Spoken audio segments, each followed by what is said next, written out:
So we're going to start a different kind of shame recovery, healing, life reorientation process. And here's how I think here's how I'm going to start. And I guess this isn't really advice for you. I'm just including you in my own journey here. So yeah, I am not going to start with trying to clarify my self-concept. That doesn't work. And I talked about that before.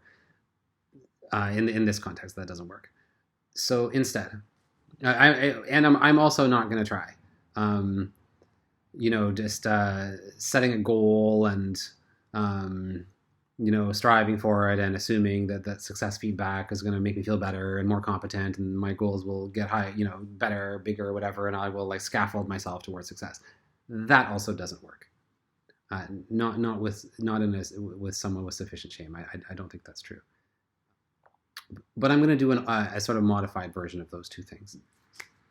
All right, so here are the three components of this well-being system that I am inventing and implementing on the spot, and including you in this journey. Step one. This is step one. There are three components to this. First component I'm calling the kindness remembery. And so here's what you do, or here's what I'm going to do, I should say. I'm going to write down the names of all the people I can think of who've been kind to me at some point in my life. And then for this week, every day at breakfast time, which is probably tea time, I'm going to start working through the names.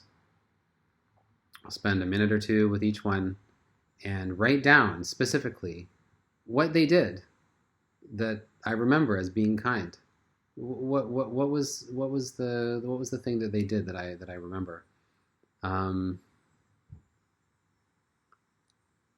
After each name, after each little blurb that I've written down, I'm going to stop and take 20 seconds or so, bring them into my mind's eye, however I remember them, and imagine their face the moment they found out, if they were ever to find out, that I have this memory of them. Let's say somehow psychically or whatever, this little journal I'm keeping came into their awareness, and they saw me, my memory of their kindness. I'm going to visualize their face and watch it smile at this imagined moment of them finding out that they touched my life. Okay, that's the kindness remembery. Number two, I'm calling it the cool shit list.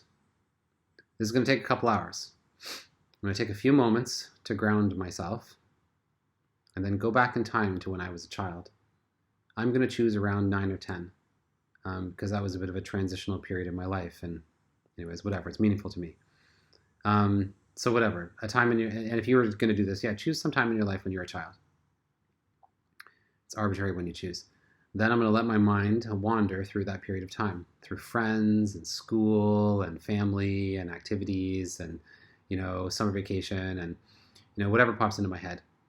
And then as I encounter memories of things or moments or experiences that brought me happiness, where I laughed or had fun or enjoyed myself, I'm going to write down what those were and try to identify through my own memories what used to, at that age, fascinate me, inspire me, or, simply, was something I really, really liked to do. Things that brought me a sense of kind of engagement, a feeling of engagement with my life. What was that stuff when I was a kid? When that's tapped out, I'm going to go forward into adolescence and then approximately the high school years and do the same thing. When that's done, I'm going to go into my 20s and do the same thing. And then I'll just let my mind kind of skip over the next couple of decades of my adult life and do the same thing.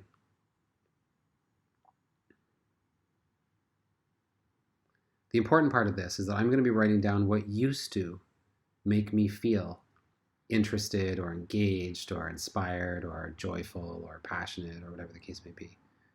I'm not looking for the things that I like to do or love to do. Um, I might not like to do these things anymore. That's okay. I might not like to do anything anymore. That's okay. But I'm going to take a survey of the things that over the course of my life in these different phases were things that I liked to engage in. Okay? And that's it. That's number 2. And practice number 3, I'm calling the Pecs against shame and trauma, or past. See, to change, you have to learn to do things that you don't want to do in the moment. You have to learn to tolerate discomfort that would normally cause you to avoid like doing the thing or to turn towards something distracting or whatever. You have to learn to interrupt your own shame, avoidance, withdrawal spirals in the moment when they first manifest so that they don't overwhelm you. And you have to expose yourself to the things that you fear or dislike about yourself. Doing this all at once would be disastrous, and you've probably had an experience like that. I know I certainly have. But this is fundamental to pretty much all forms of negativity. You have to confront them. It's like the saying that, evil thrives in darkness. Yes, it does, and so does your own dysfunction. So as loathsome as it sounds, you have to bring your shitty qualities, the things you really don't want others to see, into the light. And all this sounds basically terrifying and awful, and it's why for so many of us, we never really launch, but instead we make some kind of half-hearted attempt to do, whatever program or whatever we've gotten ourselves caught up in. And then we convince ourselves that it's stupid, or we're stupid, or it doesn't work for us, or, we just suck too much, or like whatever, and we eventually quit. Again. So you need something simple, direct, implementable in mere seconds so that it can be used to interrupt spirals. And ideally, you need something that begins in some small way to expose yourself to some aspect of you that you think of as shameful. For me, my shame a lot of it revolves around my body, in particular my sexuality and my physical strength. Both of these aspects of my relationship to my physical self were, let's say, interfered with disastrously while I was growing up. The details aren't relevant here, but certainly by the time I entered my teens, I absolutely hated my physical being. I was revolted by myself, and that feeling has stuck my whole life. Suicide was frequently on my mind. And the way to avoid committing suicide was, basically sex, drugs, and rock and roll. So what I did is I took an initial feeling of loathsomeness towards my physical being. And then I engaged in activities for quite a few years that made those feelings get deeper and stronger. It was like I was convincing myself perversely that really I was a terrible, disgusting human being. And so over the years, I have tried repeatedly to get involved in exercise in many different ways. And every time, I would say, after a short period of time, I usually do enjoy the process. No, that's not entirely true. I guess it depends. Anyways, I don't have to make this complicated. Eventually, I give up, usually pretty quickly. It's not out of laziness, and usually it's not out of enjoying the activities. It's because I feel disgusted with myself. And the process of getting involved in an activity that is wholesome and well-being oriented, that feels good, is like poison. It like makes me want to throw up and run and hide and disappear. It's hard to explain, and certainly, going into contexts that involve, other people, like a gym or a yoga class or something, that involve all these people with toned bodies and, self-confidence, or at least it seems like they have self-confidence, and a positive attitude and a go-getter mentality and motivation and grit and all that kind of stuff. Man, makes me want to throw myself off a bridge. And I don't mean that as a joke. So here's my commitment to you. For the next week, and only the next week, I mean, whatever happens after the next week, who knows, but I'm only committing to 1 week. I am going to interrupt myself every time that I feel the overwhelming urge to do something dysfunctional. And I won't spell out for you what those things are for me, but I'm sure you have your own dysfunctional things. Whether it's turning to an addiction, turning away from a responsibility or a person, giving up on something that you're trying to do, distracting yourself, whatever it is, you have your dysfunctions, I'm sure. So every time I catch myself doing this, so when I'm in that moment of decision, and you know what that is, right? Where you're about to start your work project, but you're like, and then you say fuck it, and you go on Facebook for 2 hours or whatever. In that moment, if I can possibly find my self-awareness in that moment, I will immediately drop to the floor and do push-ups. It's very simple. And that's it. I'll aim for 10, but it doesn't matter how many push-ups I do. The important thing is that I do it immediately, and I do them with perfect form. The number is truly not important. I'm going to do them properly.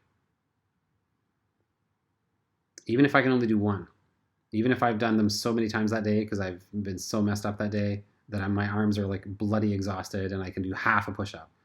I'm going to get down on the floor and do half a push-up. And then reassess. And if I still succumb to the dysfunctional thing, that's okay. If I'm still like, this is still intolerable, I still don't want to do this, like whatever, fine. I'm going to do it. I'm going to remain just as dysfunctional as I was last week, with a tiny addition of interrupting that moment for a few seconds, doing a couple push-ups, and then giving myself the opportunity to reassess. And then, if I still go in the same direction, that is okay. I will fully accept that about myself. Okay? So that's it. This is the first part of this life turnaround journey. I've selected 3 things that are small, specific, and doable in relatively short amounts of time. And to varying degrees, they may at least be partly enjoyable. These 3 things also get at 3 of the key aspects of well-being that every other program gets at. Gratitude, getting to know who you really are, and taking concrete action. There's some other theoretical things I snuck in here from a, theoretical perspective, but who cares? It doesn't really matter. I mean, maybe someday we can write a book about all this or whatever, but it doesn't matter. We're not trying to be theoreticians here, experimental psychologists. We're trying to turn a person's life around. The one thing I will mention, though, is feedback. For example, the push-up exercise is going to be excellent for providing feedback because it's very concrete and tangible. And over time, it will improve. I will get stronger. The push-ups will get easier. My body will look at least a little bit different. And I will feel the experience, feel viscerally in my body. I will feel it over and over again, of forcing myself for a few seconds to overcome the resistance to doing something positive.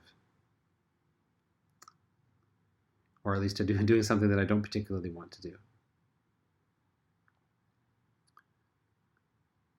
So that's it. This is day 1, week 1. Let's see how it goes. Thanks for listening. Take care.